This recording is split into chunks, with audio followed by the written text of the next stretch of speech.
je viens de donner une communication sur le journalisme comme médiateur, entre journalisme assemblée et journalisme décentreur. C'est une communication au cours de laquelle j'ai passé en revue la mission sociale du journaliste, qui selon moi est justement de dire les faits, d'analyser les faits, de les commenter pour permettre à ses concitoyens de mieux comprendre le monde dans lequel ils vivent. Et à partir de cette bonne compréhension de la réalité, de faire des choix dans l'intérêt général pour tous.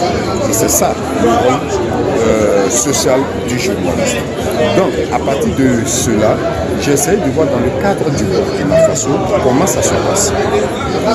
Évidemment, avec deux postures possibles qui viennent des auteurs comme Géraldine Mulman, où le journaliste peut être un journaliste rassembleur, c'est-à-dire que c'est un journaliste qui va se contenter de dire ou de rapporter les sujets qui ne fâchent pas, sur lesquels il y a un consensus. Et de l'autre côté, on a le journaliste qui dit non, il faut aussi parler des sujets qui fâchent. Il faut parler des sujets qui divisent la société. Parce que c'est en parlant de ces sujets-là qu'on comprendra la réalité et on pourra prendre les bonnes décisions. Maintenant, dans le cas du Burkina Faso, où il y a la guerre, le terrorisme. On nous parle chaque fois du terrorisme, de la question sécuritaire, etc. Comment les journalistes se positionnent? Va-t-il se contenter de rapporter ce que disent les officiels sous prétexte qu'on ne veut pas fâcher? Ou va-t-il réellement voir quels sont les vrais problèmes de ce pays-là, mettre le doigt dessus et en parler dans un esprit constructif pour qu'on résolve certains problèmes?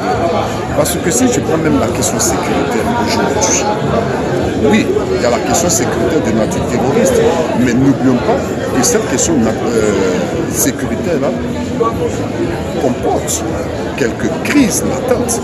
On a vu des questions ethniques, on a vu des stigmatisations ethniques dans ce pays, on a vu des problèmes religieux, les Burkinabés semblent avoir perdu de repères, l'intolérance est en train de grandir dans ce pays-là, etc., etc.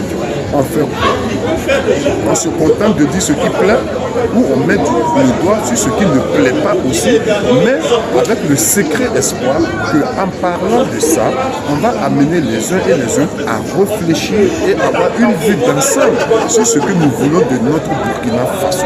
Et que chacun, ayant compris la réalité de ce qui se passe, puisse à son âme et conscience réfléchir et se porter en personne de solution.